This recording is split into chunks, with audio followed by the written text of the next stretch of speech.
Hello and welcome to another episode of In the Wheels, the show that champions all riders from world champs to weekend warriors, where everyone has their story to tell. And today the story is coming from an amazing rider hailing from Australia, one of the best countries really, I think.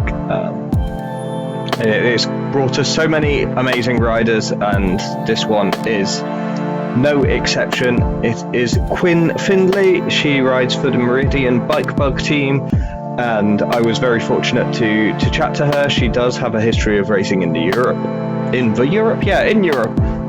having raced in Spain on a club team over there, and it's going to be exciting how she brings her experience to the fold in the Australian system and where it will take her and the team. So sit back and enjoy.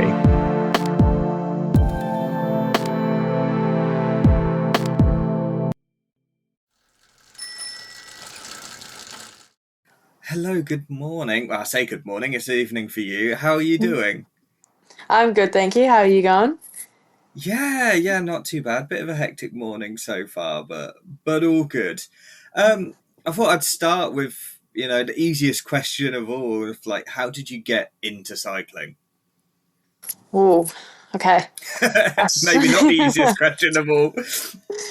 I started out as a runner, and then one of my friends, this was back in primary school, so I was pretty little, she asked me to do a triathlon, and it was one where the bike ride was 1 kilometre, so huge. And then that was on my sister's mountain bike, and basically from there, my dad bought me a road bike, really fast. He got into it quickly, and then did triathlon pretty much all the way through high school, and I think it's my 4th year now of just cycling. Wow. That's kind of crazy. Like, what was your running event like? Because I spoke to someone yesterday, and she used to do the 100-meter sprint, which, as a cyclist, that's kind of a weird mix of explosive. But is she a good sprinter now on the bike? Yeah, she's Very decent. good. She's got that explosive power. I guess if you've got the fast twitch muscles already, like it's easy to maintain them and then build the engine to support them. Yeah, mine was, unfortunately, I'll say, the opposite way round. Long distance runner, cross country runner, and yeah, definitely more of a diesel engine now on the bike as well. Oh, nice. And yeah, it's funny that you say that about your dad, like getting into it quick. Is like my dad, if my stepmom mentions she likes anything, like a particular chocolate bar or something, then you will not be able to move in this house for that chocolate bar appearing after she expresses like a fondness for it. I think it's a love language. Just like that. yeah, definitely. For sure. So you said you're a diesely style kind of steady goer, I guess. Like, what type of rider would you say you are? Clearly, you've discounted being a sprinter, but are you more of a climby type? Are you more a rouleur? Like, how do you see yourself? I just really like long, hard days. I love being in a breakaway. I used to be a decent climber, and I think I will get it back, hopefully, because it's an awesome skill to have. But yeah, at the moment, I really like rolling sort of terrain, nothing too steep, and just in a break is always good fun. Yeah, like some people just suit that. Like Jens Voigt was always in the breakaway. It just suited him. Like just to I know, like get your head down, get grafting and go. Yeah, like you've got real bad odds, but it might work out sometimes. You do it for the 1% of time it works, right? Like, yeah. But also, it's publicity either way, isn't it? Like, because were you in the break, or I saw you were off the front at Almeria? Was it this year? You were racing in Spain. Yeah. I'm a sucker for an attack from gun as soon as the flag drops. I love it. They wouldn't let anything go in that race, though. There was a pretty good climb in the middle, so I thought there'd be a good chance of us getting away before that.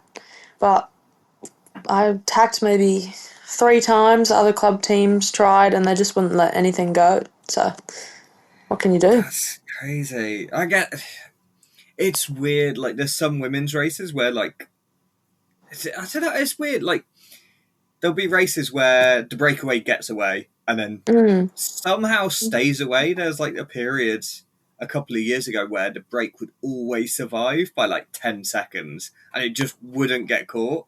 And Yeah. then there'll be races where, as you said, like nothing sticks. Like one rider might get a 30-second solo and then that's all she gets and gets wound back in. And it's just a really weird day to watch.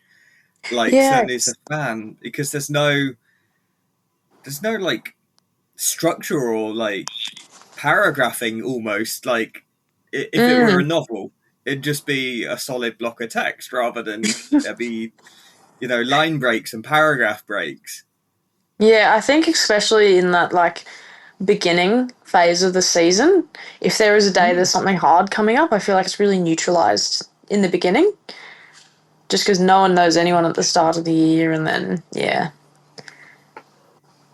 Yeah, I mean we've kind of jumped into last year, but let's rewind it a bit and talk about how things were as a junior. I know you did the Oceania champs and you raced Mm. quite a lot in Australia, and yeah, and it's hard to get over to Europe where a lot more cycling happens. So what's it like as a junior coming up through the Australian scene?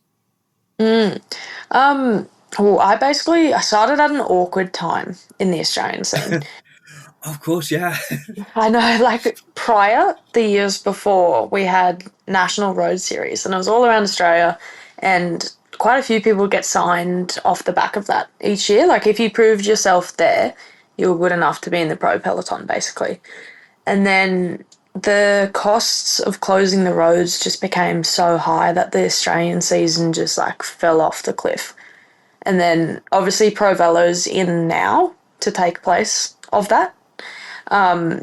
But yeah, when I started, NRS was like in the phase of fading out. So no one was really making the jump anymore after it. And then, yeah. But it was the Australian bunch is so strong. It's a small but really mighty field. Everyone is so talented. And yeah, it was awesome racing as a junior, the under 19 ranks, and then under 23. Yeah. Mm. Yeah, because I was talking with Anna Dubier, like the junior world champion, junior Mm. national champion, and she was saying like she'll turn up to Australian races, it'll be like 35 riders or something. It's like Mm. it's said like if that were a European race, that's like your reduced bunch already formed. Yeah. Yeah. And it's Literally, kind I of think you get there, maybe an NRS race with like 50 odd girls, and you're like, oh, it's a good turnout today. mm. But then, yeah, whenever we go over to Europe, we get a huge shock when there's like 180 people on the start list. Yeah, I bet that must be wild as well. Like, because you're technically you go from racing. I guess you end up with so much information about each other because there's so few of you. You're like, oh, Mm. I know what this rider's like. I know what, and then you come to Europe, and there's so many more riders, and you become just a face amongst the crowd almost. And Yeah, yeah. But I does that have find, advantages or not? Like, yeah, I don't know. I do like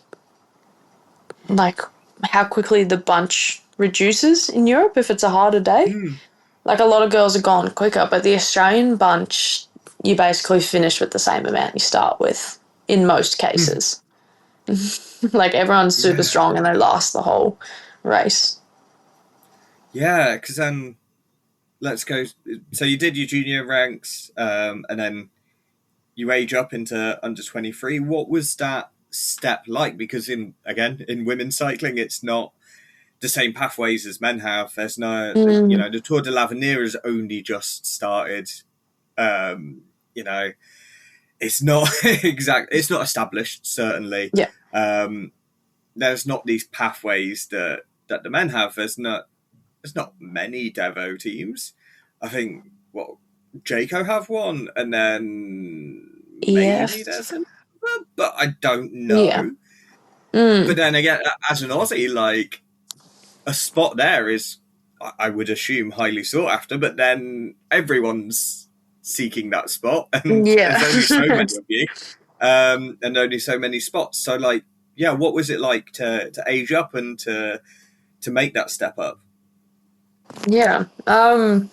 Honestly, because the step is a lot bigger in Australia because we don't, I don't know if it's the same in Europe. Not most of the time. We don't have like specific under 23 races. Like for the nationals, we're in with the elites still because the bunches aren't big Yeah. enough. And it just makes the dynamic of the race super weird because the elites have to chase the under 23s because the under 23s can get the overall. But the Mm. under 23s don't have to chase the elites if they're up the road. So it gets really confusing, and you've got to keep track of who's who in the bunch and how old everyone is. So the step up is quite big, and in the future, I really hope we get enough girls in cycling for us to be able to separate those bunches.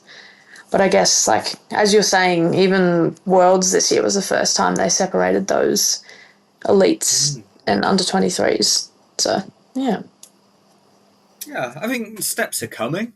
It's just Mm. not there yet. But you did the Melbourne Warrnambool. I've probably said that horrendously, but that race, and then you came over to Europe and did a few races over here.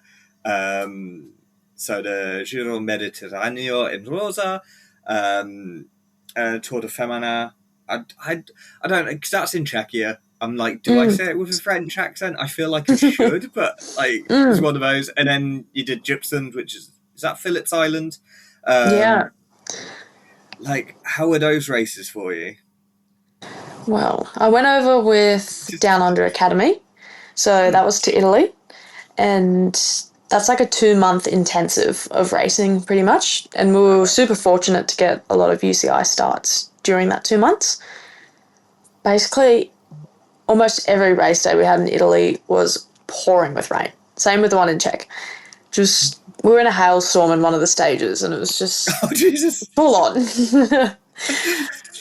And I guess in Australia that would probably get neutralised, but they're a bit tougher over there. So we had to ride Yeah. through it. It's always like someone up above has gone like, "Oh, I hear you like a tough day." Wow. Yeah. Do you fancy Let's some make it hailstorms? worse. Yeah. Yeah. But it's, yeah, loved it. The 5 day stages Hmm. and over 100k each day. We don't get that here heaps. So it's super fun to get that. And I found I went better as the stages went on. Okay. So in the future, I would love to experiment with even longer stage races and harder ones. But yeah, super cool racing, cool cultural experience in every place we went to as well. Yeah, that's awesome. I realised like I've done one stage race in my life, and that was like as a junior, Mm, and the we had an opening prologue, which was fine. Like a few people were unwell on the way to it because it was across water. Like we had to get a ferry over a really choppy sea, basically. oh, oh, Yeah, I was one of those who was unwell, but I recovered for the evening for the prologue, and then we had like a 9 a.m. start for the next stage, which was is a that's a rough tough. turnaround. Yeah, the youth had it easier. Like I wish I'd done it as an under 16. Like they had it so nice. They got to race in the afternoon, and Mm, if you got dropped, there was like the youth, the under 14s might catch you, and you could just sort of poodle around with them. And if you were really bad, I guess the under 12s would catch you, and you'd be like 4 years older than them, but you hopefully by then you can keep up. Um, but like, yeah, it was a bit of a rough turnaround, but that day was hard. And then the next day, backing it up 3 days in a row, like that third day, mm. I was pedaling squares, like even like 14 mile an hour, which I guess is what, mid 20k, something Yeah, like that. Even that was hard. And it's like, that's fair. That's yeah, fair. is that how do you? Because you said you're quite good at backing it up. Like, is there anything you're doing particularly to make yourself back up well, or is it just Oh, you know a lot of natural carbs. luck? A lots and lots of carbs, and then I try and I feel a lot of it is the mental fatigue in stage races as well. There's just so much to stress about, especially if it's a sketchy stage. You're like on the river for 3 hours and then get back and you're stressed about the next day. So trying to calm that down. But yeah, one of my teammates and I, we used to have wasn't eating battles, but if we saw each other get another bowl of rice, we'd have to go get another bowl of rice. So that always helped. Trying to eat yourselves under the table almost. The more you can eat, the better. Yeah. I mean, I've taken that ethos into my private life and outside of cycling. I've got the carb loading down. It's just the fitness side. Forever carb loading. Yeah. Yeah, exactly. I don't know what I'm carb loading for, but when it comes, I'm prepared. Let me tell you. So you completed that year, and then this year just gone. You raced for the Prolongo Al Andalus team, which I'm going to guess was in Andalusia. Having reread the name and said it out loud, I was like, wait a minute. So yeah, how did that even come about? Because, you're half a world away almost. Yeah.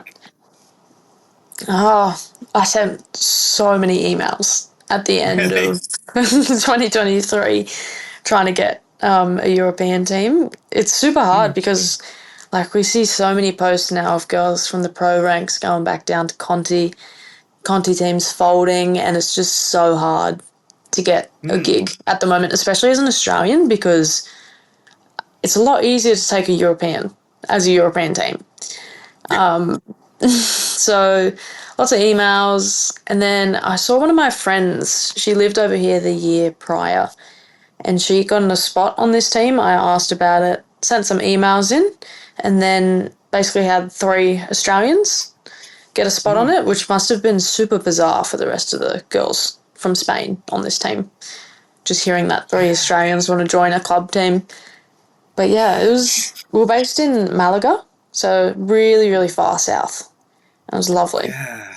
It sounds amazing. I bet the weather was great. I suppose it probably rained now and then, but it's going to be warmer generally than certainly than I'm used to. I don't know what it's like for an Australian, because it was funny. Someone was saying about getting away from the Aussie winter. I'm like, I bet it's not as bad as we get. Definitely not. It's still cold though. I mean, what are we calling cold? Where I'm from, the rest of the states will say we don't get a proper winter. During the day in winter, it's a lovely 22 degrees, sunny normally. And then the mornings can get down to 5, which is freezing. Freezing. Yeah, okay. 5. Yeah, it's not for very long. Yeah, oh, okay. Well, you're not selling me on it being tough. I think you'd find it lovely. Yeah, because I used to walk a lot to take my kids to school, and we'd sometimes walk with others, and one was a Canadian and another a Ukrainian, and I was like, oh, it's a bit cold today, because it was just above freezing, or it was 1 degree or something. And they were like, mate, we get it as minus 18 is cold for us. Nah. Yeah. Nah. I would not be a cyclist if it was negative 18. Well, you see some of the Norwegians, they just crack on. They're like, well, it's snow. It's just white roads for the day. Cool. Well, there was 2 Uno X riders who were they had to go under an underpass, and it was waterlogged up to their waist, and they were just wading through, carrying their bikes. And they would just get on the other side. Yeah. Oh, they must be fully adapted. They're built different. Yeah, the Norwegian method. Yeah. So how was it to ride for Prolongo? Because I looked at the team, and it seems quite an interesting dynamic, because you were the TJ, the team junior, by quite some distance. Not to do a disservice to some of the others, but the next, you're 20, the next oldest or next youngest was 26, according to First Cycling. So and there were people who are legitimately double your age.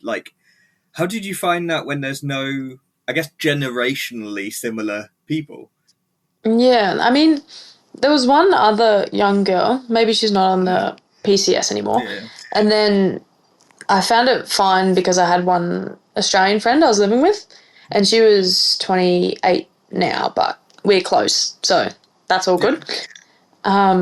And then basically, I can't really speak Spanish. I can't understand Spanish. So I was dissociating a lot when we were together as a team. Oh no. But everyone seemed lovely. Hmm. All the translating, they all seemed super nice. Obviously, the goals were a bit different. Like, me and I'll say Inez, my Australian teammate, we were super like performance minded, and then the rest of the team was just coming, giving it a crack. A few of them were super performance minded as well, but obviously the communication trying to get like race plans was a bit lacking. Hmm. But yeah, overall, lovely people, and the dynamic was good. Really enjoyed it. Yeah, 'cause I was chatting to someone who was on the Swiss team once, and he was saying like, yeah, like when they turned the radio, or like they'd be on team radio, and if they Mm. swapped to French, he knew that Mm. his job was done for the day because he was like, well, I don't speak French, like I'm done. Like I can imagine team meetings being like, well, we'll do the bit in the English for the Aussies, and then Mm. as soon as we've done with them, let's switch to Spanish, and that There would was be no it. English in the team meetings. There was only No, Spanish. wow. So How some good did Google your Translate. Spanish get by the end, or were you just Not very. relying on Google? Google Duolingo did not do much at all. It's all very short term memory, and I could not retain Mm. any of it. I could get around foods, small greetings. Yeah, it was not very good. I should have gotten on top of it.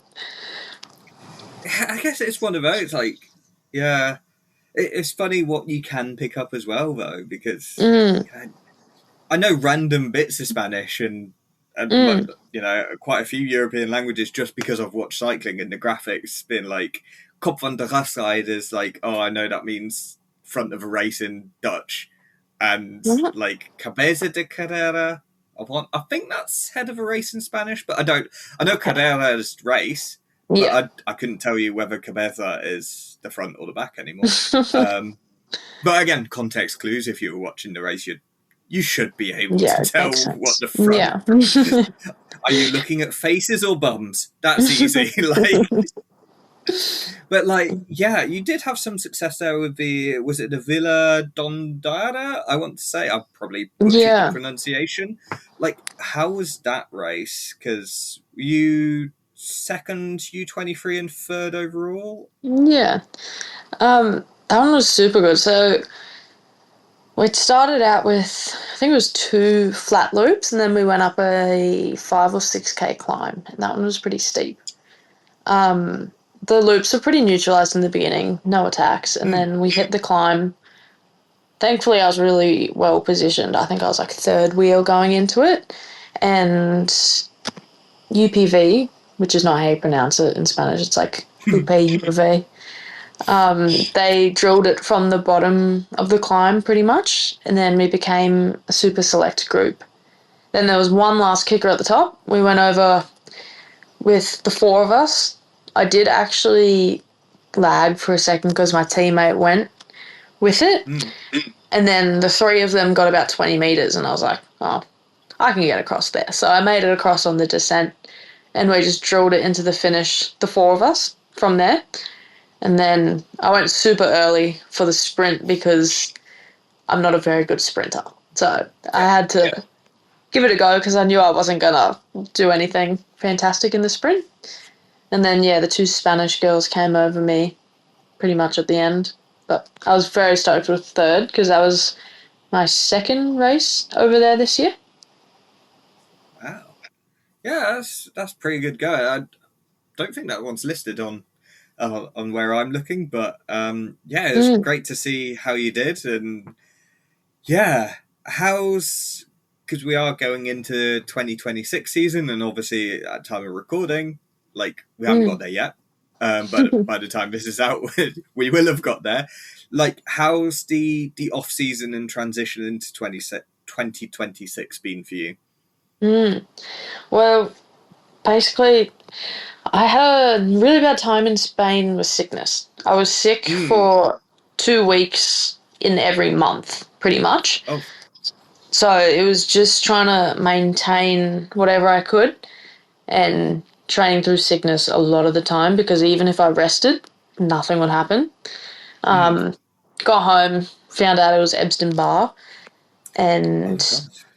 had month and a bit off completely. And then, yeah, slowest build back I've ever had and biggest off season I ever had. Initially, Mm. I was freaking out because I was like, I've never not touched my bike for this long. Gonna get super unfit, but it was a very good choice and it's been very beneficial. And I'm healthy again. I can actually survive hard training camps and that sort of thing without getting sick, which I wouldn't have been able to do at the start of the year. So that's been good. And yeah, the build's been good. I'm finally getting into proper VO2 anaerobic work. Um, I had 10-minute sets of 30-30s this morning, which was pretty grim, but we got it done. And then, Yeah. yeah, super keen for next year. Yeah, awesome. Because like you're now with Meridian Bike Bug, um, which is a, from what I gather, kind of, is it technically a new team, or is it kind of, it's built from a team, so it's kind of, Mm, yeah, it's this weird quasi new team. They're certainly new yeah, on. They're making a lot more noise than previous years, I'd say. So let's call it that. yeah. Definitely an up and coming team. Like, how did the conversations go, and how did you end up with them? I guess. I was going to actually race for them at the start of this year in the Okay. Provello Super League in Australia. Um, but it's that was before they became Continental, so the support was different this year, and I personally just couldn't afford to do both Spain Mm. and an Australian season, so I decided just to go over early to Spain.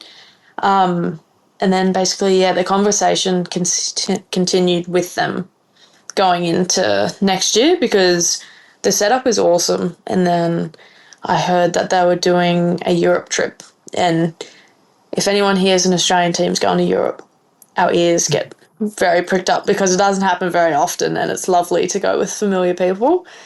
So yeah, I was sending so many emails frantically trying to get in. So very excited for a spot there. Oh, awesome. Because like yeah, as you said, they're making the step up to Conti level, which is great. Mm, Um, like you've just had a training camp with them, I yeah. believe. Um, yeah, what was, I guess, how, what were the vibes like? Not to sound too like I'm trying too hard to be young, but like yeah, how was it feeling? Yeah, it was super cool. I'm actually one of the oldest on the team, which was bizarre. Wow. Yeah. But no, everyone was lovely. The support from the staff was unreal. Basically, so the contract starts in January, of course. Yeah. And we were getting our bikes down on the training camp, and the SRAM parts didn't arrive until 2 days before. And the mechanics built 12 bikes in 2 days, which is unreal. And yeah, lots of team meetings, getting to know everyone properly, and yeah, super excited for next year because everyone just seems awesome so far. Oh, that's cool. And yeah, what are the plans for next year? What can you tell us in terms of, I guess, calendar? I know Provello, um, is it Sports League? Super. Um, Yeah. Super League. Why did I write sports? I don't know. Super League makes a lot more sense. So yeah, like there's that series, which is highly contested from what I gather. Is it still offering a contract at the end? It's a kind of weird one, isn't it? Or have I From what I misremembered know, something? no, Okay. not this year. So, but in saying that, Jayco took 3 Aussie girls this year. I think it was 3. So they're definitely watching, and it can be a springboard, that's for sure. Yeah, because that must be weird for teams, because you're like, you go through this effort to sign riders and become continental, and then you're like, I want us to do well. Maybe not that well, but they disappear again. It's kind of this weird, I guess, this ecosystem that cycling has of like the Conti teams, like part of their goal is to grow and get better and get good riders, but Also do well as a team. But part of getting good riders is seeing them leave for somewhere better. Yeah. Happy and sad. Must be such, must be a weird feeling. But yeah, like, what do you know is on the calendar? What can you tell us? What are your goals for the year? Ooh, okay. Well, so far, doing nationals in January. I'll do the crit and the road race, not the time trial. And then not doing the first round of Pro Velo so far. And then I'm in for the Melbourne to Warrnambool again, which is something I really want to focus on. It's 146k, so it's one of the longest women's races on the calendars. And yeah, I really want to hone in for that one. Then I'll be doing Tour of Tasmania after, which is a brutal stage race. Very, very hard. And I don't know if you know, a lot of Australian roads, basically, we don't have many hairpins. So if we get climbs, the climbs are like walls, because our roads could just go straight up them. We don't have returns to make them a bit more pleasant. And then, yeah, the European calendar is looking very, very promising so far. Lots of Belgium 1.1s, and then quite a few 2.2s as well. And there's something else that I'd also like to really focus on. I think it's very exciting to get invited to dot pros and dot ones, but personally, I would rather actually attend a dot two, just because it's something you can be more competitive at and try and show yourself a bit more. So hopefully, obviously there's selections made within the team, but I'd love to focus on those going into Europe. Yeah, definitely. And like, you've got that European experience. You've done dot ones, dot twos. Have you done dot twos? Yes, but not last year. No, this year, sorry. No, it's the year before. I keep thinking I'm in 2026 already. I mean, we're practically there. As people are hearing it, we probably are there, or unless you're true. really strange and listening in 2027 or beyond. But yeah, that'll be interesting, because I'm hoping I remember this right. Obviously, there's the World Tour, which is .wwt, and then below that is .pro, which is like the highest standard. Then .1, which is slightly easier. Like, not as many top teams get invited. Some of the club teams can enter, like in the GP de Almeria. And then .2 is another step below that in terms of supposed quality. It's not always the case, because you end up with like, a ringer of a team show up. Is like, well, it's going to be hard. And then the front number, like the 1 and the 2, a 1 is a single day race, and then a 2 is a multi-day race. So it's not necessarily 2 days, could be more. Could be lots. Yeah, exactly. So yeah, that all sounds like super exciting and like tough days. Belgium, that's going to be a tough day regardless of what the race is. Like, that is racing, like, in the scared for the cobbles sense. Yeah. Oh, I guess because you don't have cobbles in Australia. No. The only time I've done cobbles, it was like big volcanic sort of rock things in Italy, and I couldn't feel my arms after like 500 meters. So I'm quite nervous. Yeah. But again, cobbles make tough riders. I feel like true. Sort of classic style seems to suit you from what you've said. So as much as you're stoked, I'm hugely excited as well. Can't wait to see.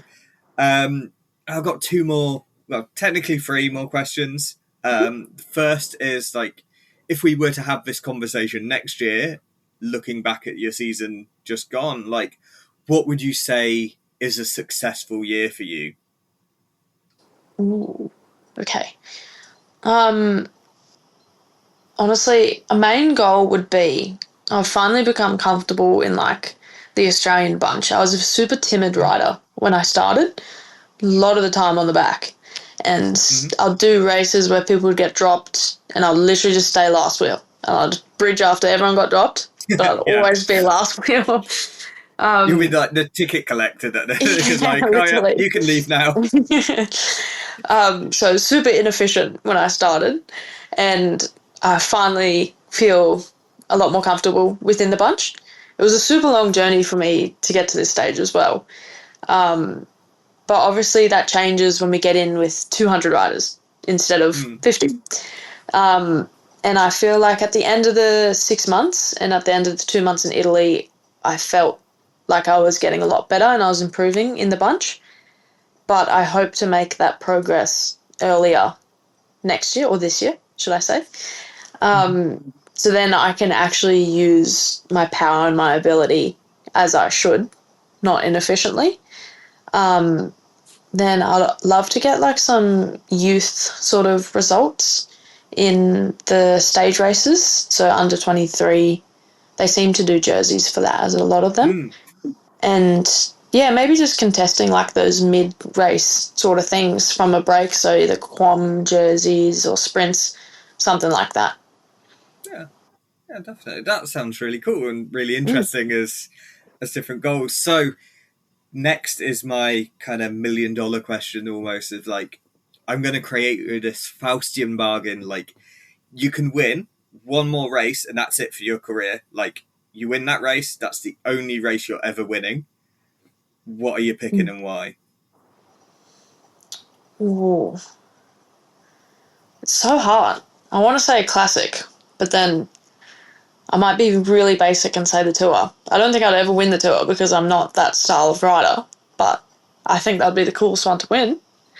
Most Yeah. iconic, that's for sure. Yeah, see, it's kind of, again, it's strange because it's so new as a race, but it's Mm, kind of superseded the Jour d'Honneur, which is like, that was seen as the sort of gold standard for women's stage mm, racing. And now the yeah, tour's just shown up and it's like, well, we've got the name of the tour. pretty Like, much. it cuts through to the public. Like, people in, you know, Joe Bloggs down the road knows the Tour de France. They don't know the Giro d'Italia, the Giro d'Honneur, nothing like Mm. that. It's the first question everyone It's, asks when you say you're a cyclist. It's like, oh, you do the Tour de France? It's like, no.